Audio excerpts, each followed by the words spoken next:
What's up, everybody? Couch Mills here, coming at you with a brand new Valorant video. Freaking hyped up about all these damn changes. We just did a video covering all the agent changes, and Valorant is actually going to never be the same. It's not clickbait for once.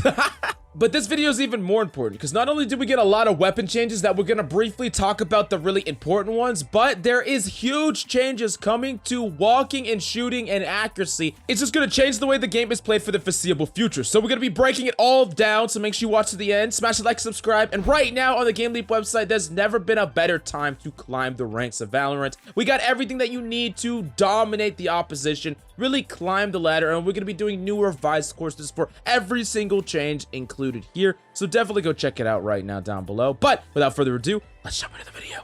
Now, there's a lot of weapon changes, but I'm not going to talk about every single one of them because I already broke them down in a previous leaked video, especially the weapons that only got changed by about 50 because that doesn't really affect a lot of things. That being said, I am going to talk about some of the larger changes because those are the ones that could affect the meta overall. First off, we got to talk about the Stinger from 1100 to 950. This would be a big change, but I do have to talk about the running and gunning changes that we just found out about because it fundamentally nerfs SMGs and a lot of different weapons. So the esports reporter actually tweeted this out, quote, "Walking shooting, not running shooting, has been reasonably accurate in Valorant, allowing players to get off semi-accurate shots even at mid-range. While the changes to walk accuracy shooting while walking will be significantly less effective at medium ranges." He follows this up stating, quote, "We also reduced the running accuracy of sidearms and SMGs in an attempt to tighten up engagements with those weapons while maintaining some of their identity in terms of mobility by being able to move and shoot somewhat accurately at shorter ranges." So I'm going to get to that walking accuracy in a second because that's a really big freaking deal. That being said, the running accuracy, while they're still going to keep some of its identity with some of these sidearms and SMGs, overall,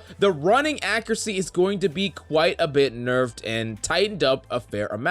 This means that abusing weapons like the Stinger from medium range is going to be very difficult running and gunning, and it's just not going to be that viable. And unfortunately, that really nerfs the true power level of all these SMGs, which is their mobility. Now, on the other side, is that change going to be worth the 150 credits that the Stinger got reduced by? We do not know. We have to test the changes ourselves, but it seems that they actually reduced the price of the Stinger because they already knew that they were going to be decreasing its power level overall, and I think that they're kind of trying to make a compromise here. Now, the next weapon that we got to talk about is the Judge. The Judge is just a very controversial weapon right now, just being abused by immortals and freaking gold players alike. And the Judge went up from 1600 credits to 1850. Now, this is a pretty solid change, and I think it's going to make the Judge played less, but it does nothing to affect its power level. And I think that is really what people are upset about. It's not that the Judge, whatever price the Judge is at, it's just that when people have the Judge, they're losing duels to it from like mid-range, and they're just getting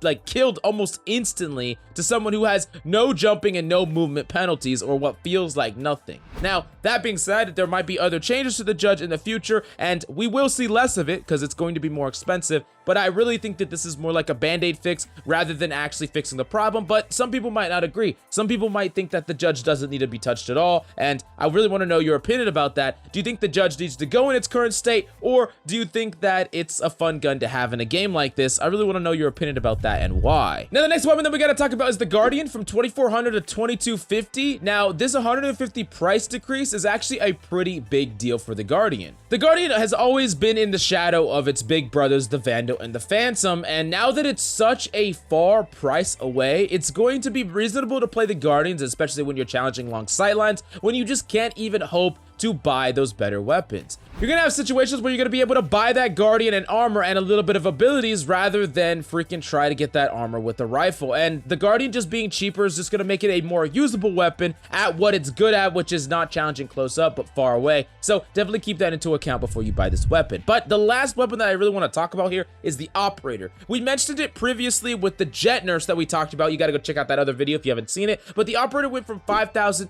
to 4,700. Now, this is a really big change. Remember, before it was at 4,500, it went up to 5,000, but it received a ton of other nerfs in the process, and now it's down to 4,700, which is a more middle ground price, but it still has all the nerfs that it previously had. Now, this change in price is a really big deal. It really is going to allow the Operator to be used a ton more, and because of all this, I really think that this is why Jet had to get nerfed in the way she was. She already was seeing some of the most play in the entire game, and with the Operator being nerfed and Jet being able to abuse it the most, it really made sense that they had to actually nerf Jet for operator sins. Now, I'm not saying that that's a bad thing, because I still think that Jet is going to be perfectly viable, and I think that the operator, a certain amount of operator play is actually good for the game. It punishes all these ability strategies, this slow rotation, this slow default play, where people poke and poke and poke and rotate, poke and rotate, poke and rotate. There's nothing that happens. It's very boring, it's very methodical, and some people might find that interesting, but the operator is like a foil to that. It's a tool that you can use to counter that type of ability, slow, grindy default strategy, and I think that it needs to have a place in the game, and at 5,000 credits, the operator was just seeing very, very little play. But now we gotta go back to the elephant in the room, the walking and shooting changes. Now that walking is not gonna be semi-accurate, it's going to be a lot more punishing for players to not be able to counter-strafe. You see, there are many players, especially at the lower ranks in Valorant, that have not properly learned how to actually counter-strafe, or they can't do it consistently, and because walking and shooting is so damn accurate, they've been getting away with it. Honestly, there has been a lack of discipline in the game. Valorant has been a very easy, accessible game, and there's a lot of mistakes that people are making fundamentally that are not being punished by the game because of running and gunning, because of the accuracy while you're walking, and the list goes on and on. I think the majority of people will think that this is a really good change that tightens up the game in the long haul. However, there will be growing pains. Some of you are going to feel like you kind of had a little bit of a hand on combat, and now you're just gonna freaking be whiffing all your shots. You're gonna be like, what the hell did they do? Just be prepared for that. Be prepared to have to revisit your mechanical skill. Be prepared to have to tighten it up, because that's definitely going to happen. And I'm going to be doing some in-depth videos all about aim in the coming weeks, talking about mousepad, talking about settings, talking about how you can get really used to new sensitivities or big aiming mistakes that you are most likely making,